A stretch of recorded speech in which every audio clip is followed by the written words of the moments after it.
ወራህመቱላሂ ወበረካቱ። ቀለል ያለ ሀበቱል ሐምራ የሚባለውን ላሳያችሁ ዛሬ። ቤት ባለ ነገር ብቻ የሚሰራ ማለት ነው። ብዙ ጊዜ አረቦች ቤት የምትሰሩ ከሆነ ታውቁታላችሁ። ሶ እኔ የተጠቀምኩት ይሄኛው ሚልክ ነው። ሚልክ ፓውደርን መጠቀም ይቻላል። በምትሰሩት መጠን ነው እንትን የሚለው። እኔ ግማሽ ይሄና ግማሽ ውሃ ነው የምጠቀመው ማለት ነው። የሚያስፈልጉት ግብአቶች ይሄ ካስታርድ ነው። ካስታርድ ማንኛውም ብራንድ ካስታርድ ይሆናል። ይሄ ሰፋ ካስታርድ ነው። አንደኛው የሚያስፈልገው ደግሞ ይሄ ነው። ይሄ ተልባ ነው እንደነገርኳችሁ። ሶሪ ተልባልኩኝ ፌጦ ነው። ይሄ ፌጦ ነው የሚባለው በሀገራችን ማለት ነው።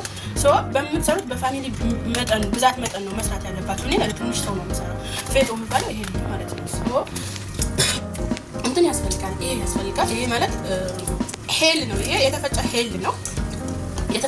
ይሄ ሌላ ደግሞ ዛፍራን የሚባል ነገር አለ። ዛፍራን ለጊዜው የለኝም። ዛፍራን ቢገባበት ሞር ጠረኑ እንትን ከለሩ ደስ ይላል። የሆነ ደስ የሚል መዓዛ ይኖረዋል ማለት ነው። ውሃ እየጨመርኩ ነው አሁን ፈጣሪ።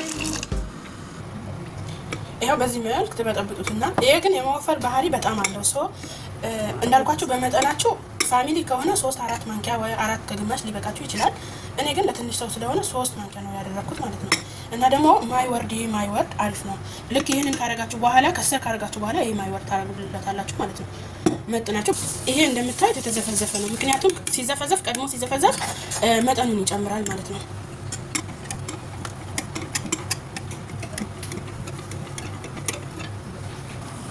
ስኳር ይደረግበታል። ስኳር ከራሱ ጋር ነው የሚፈላው ማለት ነው። ስኳርም በመጠኑ ልክ ነው ብላችሁ እየቀመሳችሁ ማለት ትችላላችሁ። እንፈልቶልኝ እያረኩት ነው። ይሄ ካስታርዱ ገባ።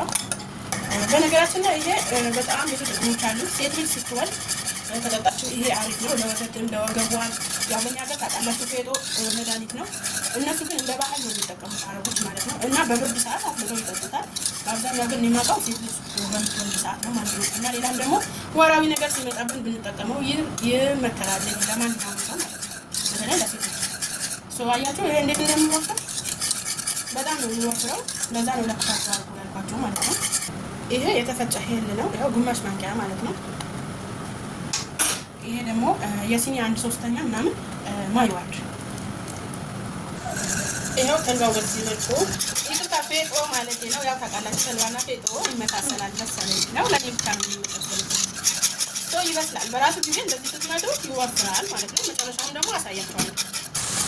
ይሄው ይሄን ይመስላል። ፋይናል ተቹ ይሄን ይመስላል። እንግዲህ ኢንጆይ ይላችኋለሁ።